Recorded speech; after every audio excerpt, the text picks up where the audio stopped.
It's not your leads, it's not the market, and it's not even that you're not knowledgeable in the real estate business. I'm sure you are. In this video, I'm gonna go over the number one reason and the real reason you're not closing more deals and you're not achieving your goals to hit six figures and have a consistent real estate business. So let's dive into that right now. Look, the real reason, I'm just gonna get to the point, cut to the chase, is what I would like to say is you probably lack confidence. Why do I say that? Look, I know you're probably like, oh my gosh, this guy's a complete a-hole, or why is he saying this? Look, I am going to tell you the truth because this was a wake-up call for myself. And what I'll share with you is my own journey, my own story of realizing that I had limiting beliefs that were stopping me from achieving the things that I would like to achieve in my life. Until I was able to see them, I actually couldn't change them. And a lot of limiting beliefs stem from childhood trauma or something you told yourself when you were a child, and it sticks with you. You internalize it. Now, I once heard a great saying or quote from a gentleman named Dr. Joe Dispenza, and he said, "You lose your free will to an unseen hand." And the meaning behind that was 95% of who you are by the time you're 35 is a program of the past, meaning that the things that happened in the past are ingrained in your subconscious mind, and even though you would like to achieve these things, they don't come true because you have a competing commitment.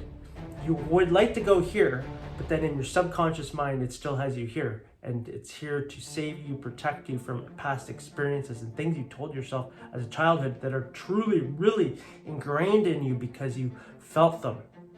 Okay, and for me specifically, it was when I told myself that I wasn't good enough. I can remember in fourth grade, a special ed teacher walking into our class and calling my name out.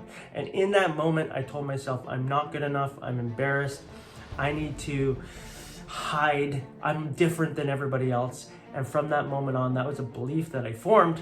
And I wondered why throughout my whole life, yeah, I would like to achieve this, but why am I not achieving this? It was from a limiting belief that I had. Until I exposed that, until I talked about it, until I acknowledged that, I couldn't change that.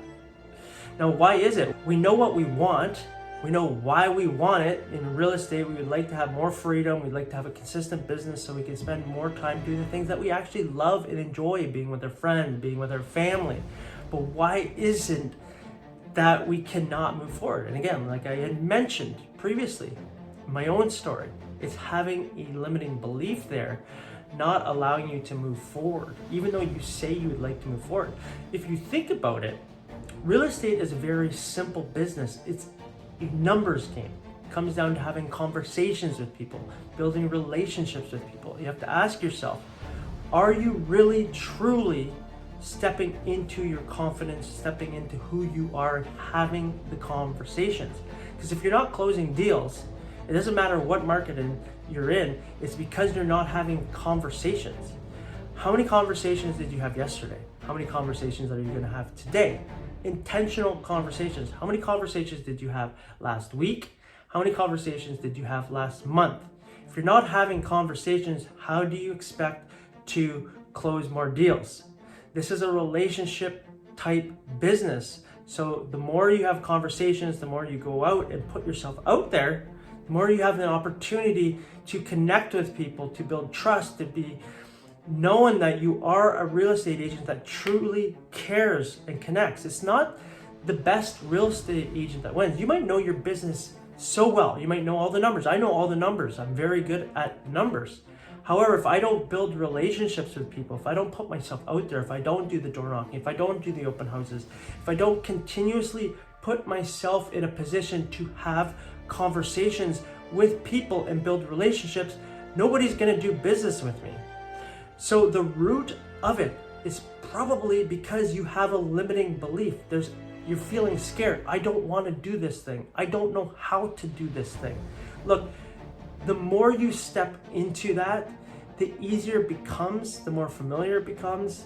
And it is scary at first because you don't know how to do something. Maybe you don't know how to do Facebook ads. Maybe you don't know how to do YouTube ads. Maybe you don't want to do the door knocking. Maybe you don't want to talk to people socially too, okay? Maybe you're an introvert. However, you have to find ways to win that are authentic and aligned with you, who you are as a person. And when you do that, you will genuinely connect with people and they'll want to do business with you. But you have to intentionally put yourself out there. It's scary. I get it. It was scary for me too. But when I put myself out there, the easier it got. And I got more familiar with feeling rejection. I don't even look at it as rejection anymore. I look at it as a learning opportunity, as somebody that it's a no now, but it'll be a yes later. And the more no's you get, the more likely it is that you will get a yes. And what I have found throughout my career, if I'm speaking openly about numbers, is throughout 100 conversations or 100 leads that come in, usually there is 1% that converts, or 1 person turns into a deal out of 100. Yes, you're having lots of conversations with people, but not that all those people don't convert over time. They do. It's just like there's usually 3% of the market is ready to buy or sell. And one of those will end up working with you right now. Okay. So you really did embrace the fear, embrace stepping out of your comfort zone, because I promise you when you do, it's more liberating, okay, for yourself, and you will do more business and you'll be able to speak your truth, step into your authentic self. Now, if you can relate to this at all, if you can relate to having limiting beliefs or having a belief that you've overcome, comment below. Let me know. Yes, I've had a limiting belief. Type in belief. Let me know that I'm not the only one that has felt this fear, that has felt scared at times to step into having conversations with people, even when I didn't want to have the conversations. And I encourage you, if you are feeling this way, if you are not hitting the results that you would like to achieve in your real estate business, step into the resistance, because it will liberate you and you will see sides of you you've never experienced before. Now, if you like this video, if you enjoyed this video, please give me a thumbs up, subscribe to the channel, because I am going to be sharing everything that I've learned basically in a decade as a real estate agent, and I'd love to share everything with you as well. Okay? And if you would like to watch more videos just like this, you can watch this video right here. This has so much good information in it, and it'll help you generate more leads and more business. I'm Nick Doherty, and I'll see you on the next video. Bye for now.